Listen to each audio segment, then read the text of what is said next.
Good morning my learners, welcome to my YouTube channel. Chemistry classes में आपका welcome है।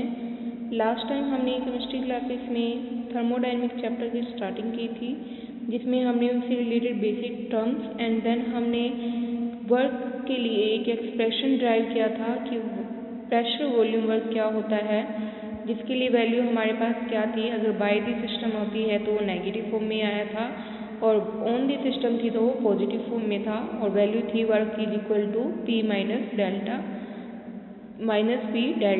We थी हमारे पास, जिसमें वॉल्यूम क्या हो रहा था, चेंज हो रहा था विद रिस्पेक्ट टू प्रेशर के साथ हमारे पास। देन उसमें हमने लॉ स्टार्ट की थी और हमने फर्स्ट लॉ ड्राइव किया था, that is zeroth law. According to that law क्या था हमारे पास कि when two bodies are in equilibrium with the third body they come into equilibrium with each other. Means जब दो बॉडी आपस में जब वो इक्विलिब्रियम में होती हैं किसी तीसरी बॉडी के साथ, तो वो खुद भी दोनों आपस में क्या हो जाती हैं, इक्विलिब्रियम फॉर्म में कन्वर्ट हो जाती हैं।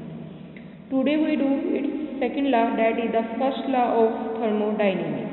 आज जो हम लॉ करेंगे वो हमारे पास क्या है, वो है हमारे पास क्या, first law of thermodynamics. First law of thermodynamics क्या कहता है, इस लॉ के अकॉर्डिंग हमारे पास क्या है कि energy can neither be created and nor be destroyed. According to this law क्या था, इसकी डेफिनेशन क्या थी, energy can neither be created and nor B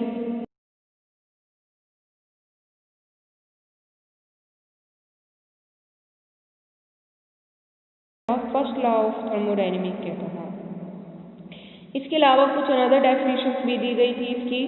क्या थी वो डेफिनेशन कि जो टोटल एनर्जी होती है आइसोलेटेड सिस्टम की, सिस्टम ध्यान रखना कैसा है, आइसोलेटेड, ओपन भी था और क्लोज भी था, बट यहाँ पे किसके लिए एक्सप्लेन किया गया था, आइसोलेटेड के लिए। तो जो एनर्जी थी आइसोलेटेड सिस्टम के लिए, आपको मैं पहले भी बता चुकी थी कि वो सिर्फ कांस्टेंट रहती है। वो क्या रहती थी, कांस्टेंट रहती थी। उसको हम सिर्फ क्या कर सकते हैं, वन फॉर्म से अनदर फॉर्म में क्या कर सकते थे, कन्वर्ट कर सकते हैं।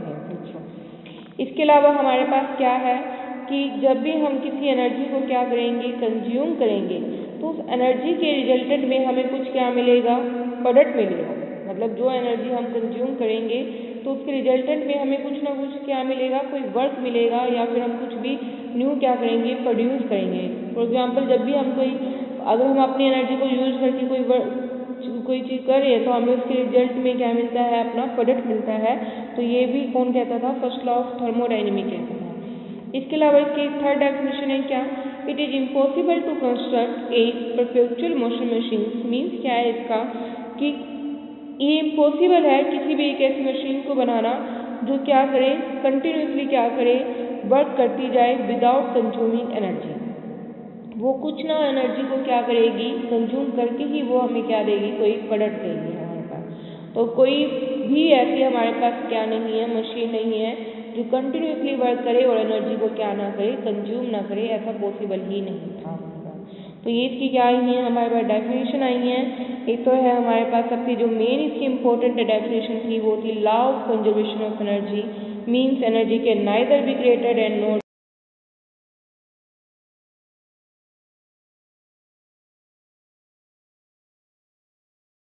एनर्जी की वन फॉर्म अनदर फॉर्म में सिर्फ कन्वर्ट होती है, और हम कंटिन्यूसली किसी भी एनर्जी को कंज्यूम नहीं कर सकते हैं। उसके बदले हमें क्या चाहिए होता है, हमें एनर्जी की नीड होती है किसी भी वर्क को करने के लिए। ओके, तो ये हमारे पास क्या थी, फर्स्ट लॉ ऑफ थर्मोडायनेमिक्स है। फॉर्मूला क्या है हमारे पास, मैथमेटिकली फॉर्मूला क्या है फर्स्ट लॉ ऑफ थर्मोडायनेमिक्स का, इसका एक्सप्रेशन क्या है हमारे पास, जो इसकी रिजल्टेंट होती है वो होता है क्या हमारे पास, Q is equal to delta you plus में पी डेल्टा वी। ठीक है, ये इसका रिजल्टेंट है। ये फर्स्ट लॉ ऑफ थर्मोडायनेमिक्स होता है क्या कि heat, Q is heat, U is internal energy और P डेल्टा वी मैंने आपको पहले ही बताया था, that is work of expansion था हमारे पास। हम जनरली किसको लेके चलते हैं, वर्क ऑफ एक्सपेंशन को ही लेके चलते हैं। ठीक है, बाय द सिस्टम ही जब वर्क होता है उसको ही कंसीडर करते हैं। तो वो माइनस में था, कैसे होगा ये सब मैं अभी बताऊंगी आपको, ड्राइव करेंगे हम इसको। तो फर्स्ट लॉ ऑफ थर्मोडायनेमिक्स क्या होता है, Q is equal to delta you plus में पी डेल्टा वी के क्या होता है, इक्वल होता है कि heat is equal to sum of the internal energy plus में वर्क ऑफ एक्सपेंशन के इक्वल होता है हमारे पास क्या, first law of thermodynamics. Understood, समझ आई बात सभी को? कैसे होता है ये सब अभी हम ड्राइव करेंगे। यू नो कि कोई आप क्या ले लो, सिस्टम ले लो, कोई सिस्टम है हमारे पास, उसकी इंटरनल एनर्जी कितनी है, U1 है। इंटरनल एनर्जी क्या है मेरे पास, U1 है। तब आई है जब उसने कोई हीट अब्जॉर्ब की है कितनी, Q। ओके, कोई सिस्टम है हमारे पास, उस सिस्टम ने क्या किया है हमारे पास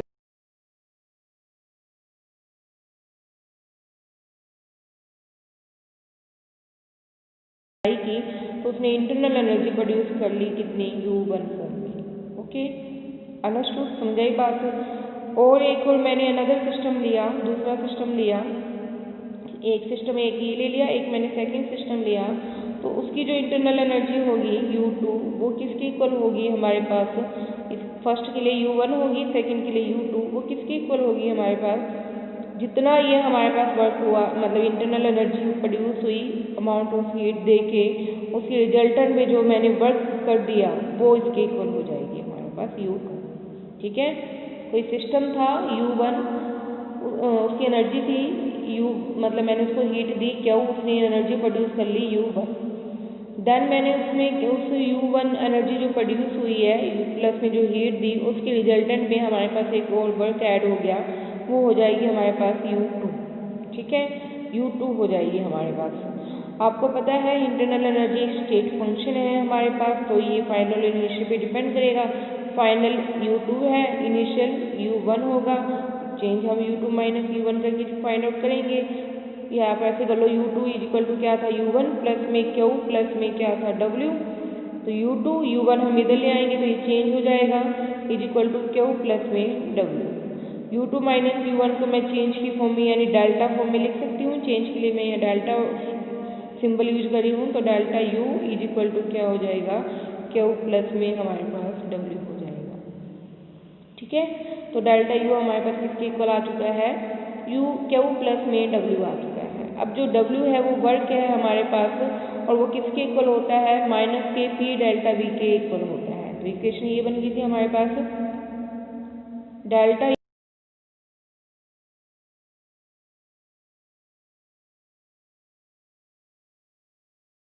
एक्सपेंशन फॉर्म में था, P डेल्टा V फॉर्म में हमारे पास ये आया था। ठीक है, मैं क्या करूँगी, P डेल्टा V को इस साइड ले आऊँगी, तो डेल्टा U प्लस में क्या हो जाएगा, P delta V is equal to Q।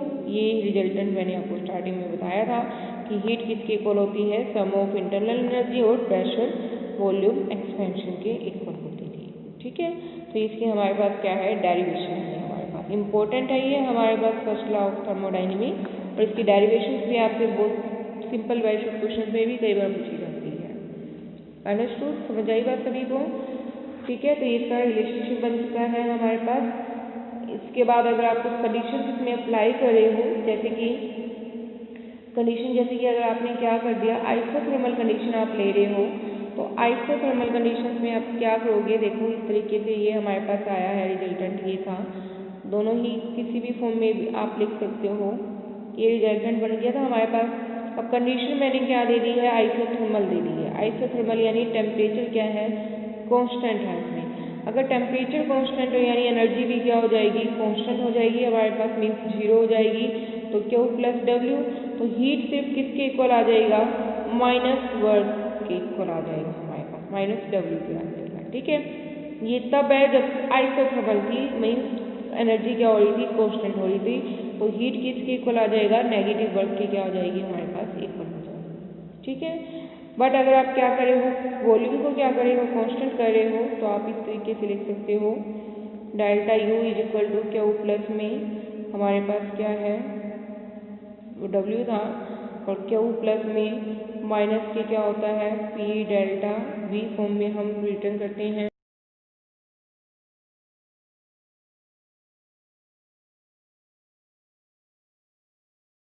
क्या था हमारे पास, कांस्टेंट है, तो वॉल्यूम कांस्टेंट है, तो ये सारी टर्म कांस्टेंट हो जाएगी।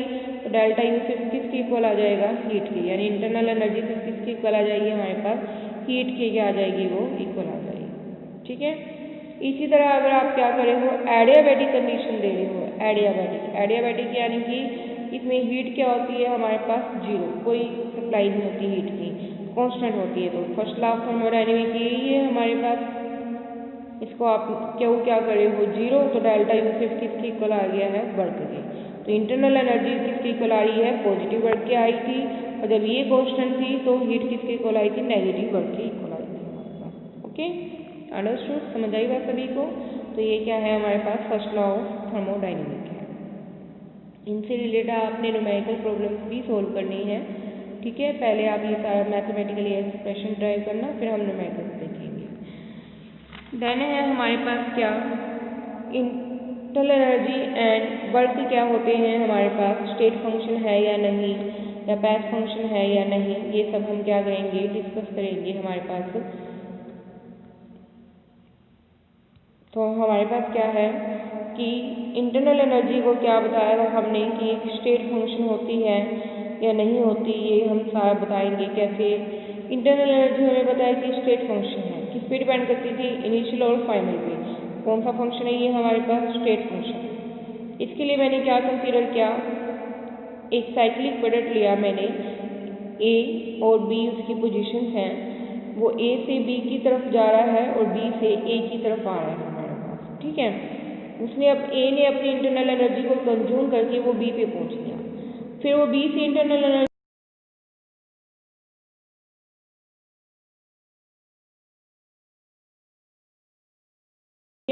दोनों की वैल्यू, जब ए टू बी गया तब भी इंटरनल एनर्जी की वैल्यू हमारे पास यू की वैल्यू यानी एक्स आई, जब वो बी टू ए गया तब भी एक्स आई, बट साइन उसका क्या था, नेगेटिव। ये पॉजिटिव फॉर्म में आ रही थी और ये सिर्फ क्या आ रही थी, नेगेटिव। यानी कि जब उनकी वैल्यूज को हमने फाइंड आउट किया तो सेम आई हमारे पास, बट मैग्नीट्यूड यानी साइन क्या थी, उनके अपोजिट थे हमारे पास। तो इसका मतलब क्या है, अगर उनका देखो पैथ से रिलेशन होता कि पैथ फंक्शन से है, तो पैथ से अगर रिलेशन आता तो उनकी वैल्यू क्या होती है, डिफरेंट होती, बट उनकी वैल्यू क्या आ रही है, सेम आ रही है। इट मीन्स वो सिर्फ किस पे डिपेंड करे हैं, ए और बी पे ही क्या करे हैं, डिपेंड करे हैं। चाहे ए हमारे पास यहाँ भी होता तब भी हमारे पास वैल्यू क्या रहती है, सेम, ठीक है। वो पैथ पे डिपेंड नहीं करे हैं, वो सिर्फ किस पे डिपेंड करे हैं कि उसकी इनिशियल पोजीशन कितनी थी और उसकी फाइनल पोजीशन कितनी थी, ठीक है, अंडरस्टूड। तो इससे फाइंड आउट हुआ कि इंटरनल एनर्जी क्या है हमारे पास, एक स्टेट फंक्शन है। इसके अलावा इंटरनल एनर्जी हमारे पास क्वांटिटी पे डिपेंड करिए, देखो ए और बी की क्वांटिटी कैसी है, तो इसलिए इस बिहाफ पे कैसी है, एक्सटेंसिव प्रॉपर्टी भी है। ये मैं आपको पहले भी बता चुकी हूँ। अगर किसी ने पहले वाली वीडियोस विजिट नहीं की है तो उसके लिए जो लिंक है वो मैंने आपको डिस्क्रिप्शन बॉक्स में दिया है, आप वहाँ से जाकर उन वीडियोज़ को विजिट कर सकते हो और अपने नोट्स आपने प्रॉपरली बनाने हैं। ओके, अंडरस्टूड, समझ आई बात। देन हमारे पास क्या है, दोनों की वैल्यू सेम आ रही है, तो एक स्टेट फंक्शन है और ये क्वांटिटी पे डिपेंड करिए कि हमने कितनी क्वांटिटी ली है, तो इस बिहाफ पे एक ऐसी प्रॉपर्टी है, एक्सटेंसिव प्रॉपर्टी बन रही है हमारे पास। Okay, understood. इसके अलावा जो वर्क और हीट है, ये मैंने आपको बताया था कि वर्क और हीट कैसे फंक्शन होते हैं, पैथ फंक्शन होते हैं। कैसे फंक्शन है, पैथ फंक्शन है। इसके लिए हमने क्या किया, ग्राफ बना के हमने देखा ए से बी के लिए इस तरीके से हम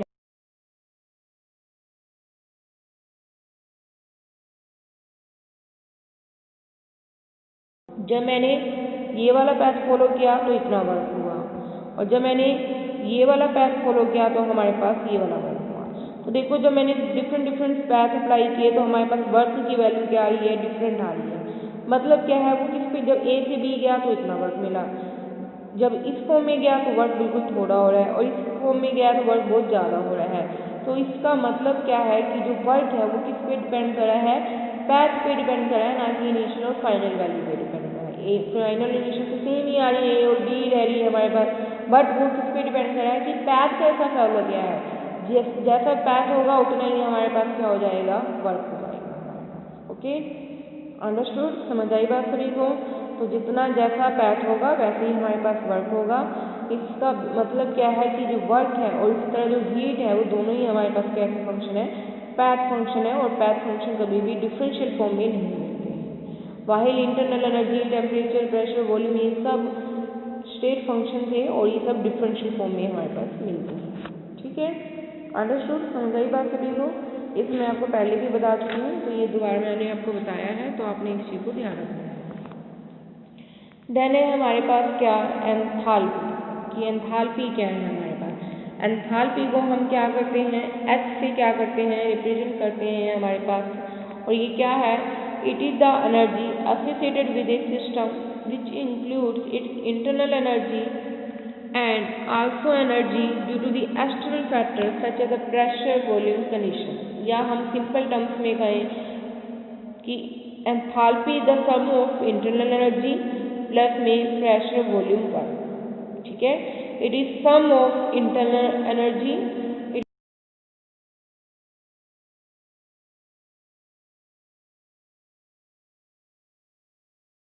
एच से हम क्या करते हैं, रिप्रेजेंट करते हैं। आपको पता है इंटरनल एनर्जी कैसा है, स्टेट फंक्शन है, प्रेशर भी स्टेट फंक्शन है, वॉल्यूम भी स्टेट फंक्शन है, तो ओवरऑल एच भी क्या हो जाएगी, स्टेट फंक्शन। तो एंथैल्पी भी कैसा फंक्शन है, एक स्टेट फंक्शन है।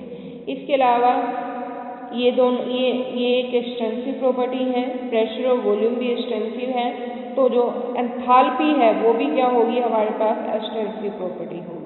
तो एंथैल्पी क्या है, एक स्टेट फंक्शन है और एक कैसी प्रॉपर्टी है, एक्सटेंसिव प्रॉपर्टी। इंपॉर्टेंट क्वेश्चन है ये हमारे पास। ओके, कैसा फंक्शन है, स्टेट फंक्शन और क्या है, एक्सटेंसिव है, क्योंकि जो जिसका ये सम है वो दोनों ही क्या है, स्टेट फंक्शन और क्या है, एक्सटेंसिव प्रॉपर्टी है हमारे पास। ठीक है, अंडरस्टूड।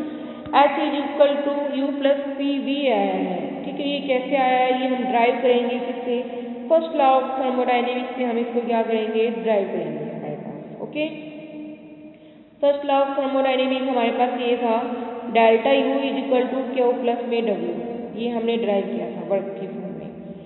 अब हमारे पास क्या है, क्यू को मैं क्या कर रही हूँ, इधर लेके आ रही हूँ, क्यू को मैंने उधर ही रखा, डेल्टा यू इधर ही रहा, डब्ल्यू में इधर ले आई, तो ये किस फॉर्म में हो जाएगा, माइनस डब्ल्यू हो जाएगा। ठीक है, अंडरस्टूड। क्यू हो गया डेल्टा यू माइनस आई, डब्ल्यू क्या होता है, माइनस पी डेल्टा वी, क्योंकि हम जनरली एक्सपेंशन फॉर्म में लेते हैं, तो माइनस हो गया, तो u delta you plus minus minus plus हो जाएगा, तो p delta v is equal to q आ जाएगा हमारे पास। ठीक है, अंडरस्टूड, समझ आई बात सभी को। तो ये हमारे पास क्या है, क्यू यानी कि एंथैल्पी, या फिर आप इसको क्या कह सकते हो, हीट। ठीक है, एंथैल्पी सिंबल दे देंगे।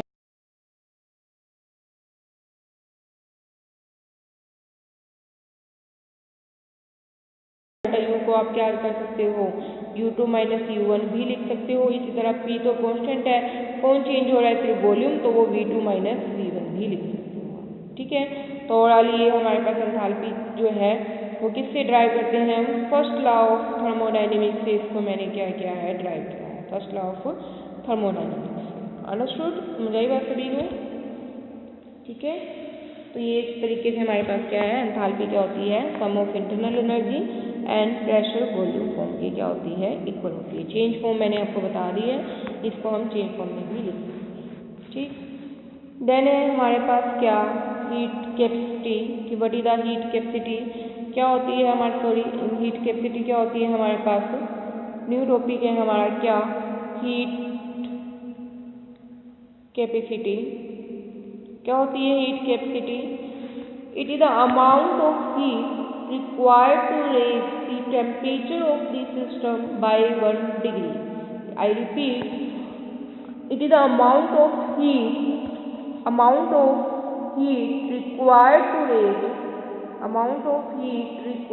raise the temperature of system required to raise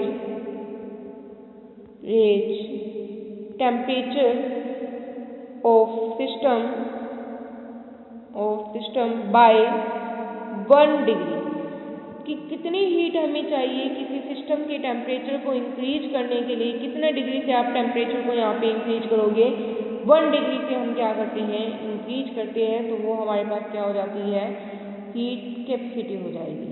understood, समझ आई बात सभी को, कि कितनी हमें हीट चाहिए किसी सिस्टम के टेम्परेचर को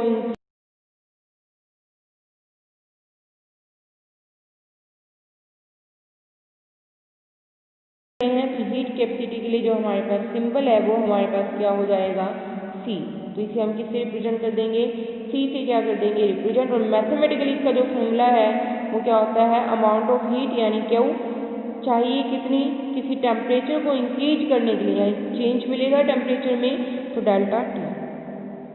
उसको मैंने इंक्रीज किया है ना टेम्परेचर को 1 डिग्री से, तो इनिशियल कुछ और होगा और फाइनल हमारे पास 1 डिग्री से चेंज होकर अनदर मिलेगा। तो क्यू बाय में डेल्टा टी, तो क्यू डेल्टा टी को हम T2 माइनस T1 भी शो कर सकते हैं, चेंज की फॉर्म में भी आप लिख सकते हो उसको। ठीक है, समझ आइए बात।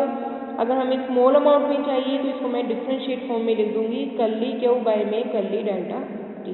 ये इसकी क्या हो जाएगी, हमारे पास डिफरेंशिएट फॉर्म हो जाएगी हमारे पास। Okay, understood. तो ये हमारे पास क्या है, हीट कैपेसिटी है। हीट कैपेसिटी को हम कांस्टेंट वॉल्यूम पे भी एक्सप्लेन कर सकते हैं और कांस्टेंट प्रेशर पे भी होती है। हमारे पास दो फॉर्म होती है हीट कैपेसिटी की हमारे पास, क्या, eight constant volume, heat capacity at constant volume और कांस्टेंट प्रेशर। जब वॉल्यूम कांस्टेंट है तो उसको मैं रिप्रेजेंट करूंगी CV से, जब प्रेशर कांस्टेंट है तो उसको रिप्रेजेंट कर दूंगी मैं CP से। ठीक है, अंडरस्टूड, समझ आएगा सभी को। जब वॉल्यूम कांस्टेंट है तो रिप्रेजेंट होगा CV से, अगर प्रेशर कांस्टेंट है तो उसको मैं कर दूंगी CP से। पहले मैं ड्राइव करती हूँ क्या, CV की जो वैल्यू है वो कितनी आती है हमारे पास, heat capacity at constant volume क्या होती है, कर्ली U बाय में curly T at constant V।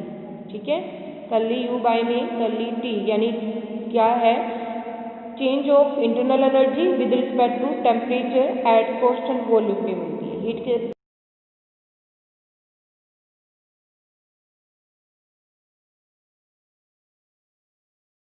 इसके साथ टेम्परेचर के साथ होता है। कैसे होता है ये हम ड्राइव करेंगे। आपको पता है हीट कैपेसिटी करे हैं हम एट कांस्टेंट वॉल्यूम यानी CV पे, तो हमारे पास इसकी जो वैल्यू आई है वो क्या आई है, DU बाय में यानी कर्ली U बाय में कर्ली T। ये हम ड्राइव करेंगे। फर्स्ट लॉ ऑफ थर्मोडायनेमिक्स क्या है, फर्स्ट लॉ ऑफ थर्मोडायनेमिक्स क्या था हमारे पास, कर्ली Q बाय में कर्ली U प्लस में PdV यानी पर, ये था हमारे पास कर्ली फॉर्म में, ये सारा रिप्रेजेंट किया हुआ है मैंने। बोथ साइड में किससे डिवाइड कर रही हूँ, both side divide by T से क्या कर दूंगी, डिवाइड कर दूंगी, तो यहाँ पे भी T आ जाएगा। कर्ली Q, मैं ऊपर कर रही हूँ दोबारा से, कर्ली Q बाय में T is equal to DU curly U plus में PdV बाय में क्या है, कर्ली T। ये हो जाएगा हमारे पास। ठीक है, मैंने कर दिया। अब वॉल्यूम क्या है, कांस्टेंट, तो ये वाली फॉर्म तो सारी कांस्टेंट हो जाएगी, सिर्फ क्या रह जाएगा हमारे पास, कर्ली Q बाय में curly T is equal to curly U by में dt।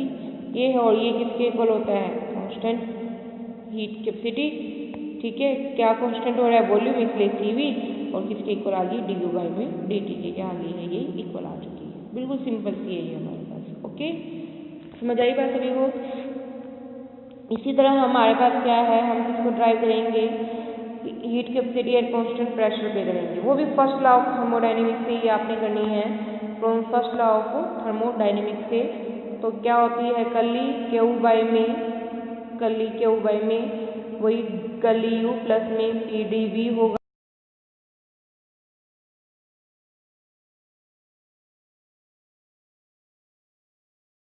कांस्टेंट है, तो ये सारी टर्म फिर से हमारे पास। ठीक है, अब क्या कांस्टेंट है हमारे पास, देखो प्रेशर कांस्टेंट है, बट वॉल्यूम क्या हो रहा है, वॉल्यूम तो चेंज है ना हमारे पास, तो वो उसकी डिफरेंशिएट फॉर्म हमारे पास मिलेगी, तो उसको हम ड्राइव करेंगे कैसे, मैं यहाँ पे दोबारा से कर रही हूँ। क्या आ गया है हमारे पास, देखो कर्ली Q बाय में कर्ली T डिवाइड करने पे टेम्परेचर से both side, curly U plus PdV by में क्या होगा, कर्ली T। ये क्या हो जाएगा, वही हीट कैपेसिटी, प्रेशर से करे हो तो P लगा देगा। ठीक है, उसके बाद क्या है हमारे पास, कर्ली U बाय में क्या होगा, कर्ली T। ये है हमारे पास, प्रेशर मैंने कांस्टेंट किया हुआ है तो P कांस्टेंट हो गया, बट वॉल्यूम चेंज हो रहा है तो इसकी डिफरेंशिएट फॉर्म मिलेगी हमारे पास, तो ये मिल जाएगी। ठीक है, अंडरस्टूड, समझ आई बात सभी को। अब आपको पता है एंथैल्पी क्या होती है, H क्या होती है, U प्लस में PV। एंथैल्पी यही थी ना हमारे पास, फर्स्ट क्लास से तो इतना बन गया हमारे पास। अब एंथैल्पी क्या थी हमारे पास, H is equal to U plus में PV। इस एंथैल्पी को मैं क्या कर रही हूँ, डिफरेंशिएट कर रही हूँ किसके साथ, टेम्परेचर के साथ। किसके साथ डिफरेंशिएट कर रही हूँ मैं, टेम्परेचर के साथ, तो कर्ली H बाई में क्या हो जाएगा कर्ली T। इसी तरह कर्ली U बाई में क्या हो जाएगा कर्ली T, PV के साथ क्या हो जाएगा कर्ली T। ठीक है, समझ आई बात सभी को। एंथैल्पी है H is equal to curly U plus PV था, इसको मैंने टेम्परेचर के साथ क्या कर दिया डिफ्रेंशिएट कर दिया। तो जब देखो मैंने डिफ्रेंशिएट किया तो ये भी क्या बन गया कर्ली U बाई में कर्ली T प्लस में हमारे पास क्या बना है वही P कर्ली B बाई में क्या हो रहा है कर्ली T। तो देखो दोनों की जो इसकी और इसकी दोनों की जो राइट हैंड साइड क्या है इक्वल है, तो लेफ्ट हैंड साइड क्या हो जाएगी इक्वल।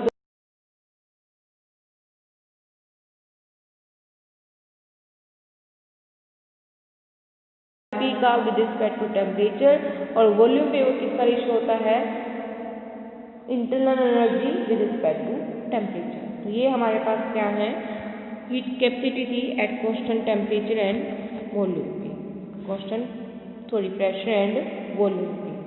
ठीक है, इसके अलावा अगर आप स्पेसिफिक की बात कर दोगे तो मास क्या हो जाएगा यहाँ पे स्पेसिफाई हो जाएगा। जितनी हीट कैपेसिटी होती है उसको मास से स्पेसिफिक मास से क्या कर देना डिवाइड कर देना। ये हीट कैपेसिटी है C किसके इक्वल आया था Q बाई में डेल्टा T इंटू में S, तो ये क्या हो जाएगी स्पेसिफिक हो जाएगी। अगर आपने मोलर करनी है तो आप किससे मल्टीप्लाई कर दोगे स्पेसिफिक में तो हम स्मॉल मास लेंगे गिवन मास, और मोलर में हम मोलर मास जो होता है वो होता है कैपिटल M। तो इस चीज़ का आपने ध्यान रखना है। ये मोलर के लिए आ गई, ये किसके लिए आई है स्पेसिफिक के लिए आई है। Okay understood. देन है हमारे पास क्या रिलेशनशिप बताया हुआ है CV और CP का आपस में कि किस तरीके से दूसरे से क्या करते हैं वो रिलेट करते हैं। देखो जब हमने क्या किया सिस्टम अप्लाई किया था कांस्टेंट वॉल्यूम पे, तो जो हीट यूज हुई थी वो सारी किसके लिए यूज होगी थी इंटरनल एनर्जी को इंक्रीज करने पे होगी थी। ठीक है, इसी तरह जब मैंने प्रेशर को यूज किया था, जब मैंने वो CV थी तो हमारे पास जो हीट थी वो सारी किसको इंक्रीज करने में यूज होगी इंटरनल एनर्जी को इंक्रीज करने में यूज हुई है। ठीक है, इंटरनल एनर्जी यहाँ पे क्या हो रही थी इंक्रीज हो रही थी। यहाँ पे इंटरनल एनर्जी को इंक्रीज होगी ही होगी, प्लस में यहाँ पे क्या मिल रहा है हमारे पास वर्क भी मिल रहा है हमारे पास। ठीक है, तो ये देखो कुछ एडिशनल वैल्यू शो कर रहा है, तो दोनों ही दूसरे क्या नहीं होते हैं इक्वल नहीं होते हैं। CP हमेशा क्या होती है ग्रेटर देन होती है किससे CV से क्या होती है ग्रेटर देन होती है बाय द अमाउंट।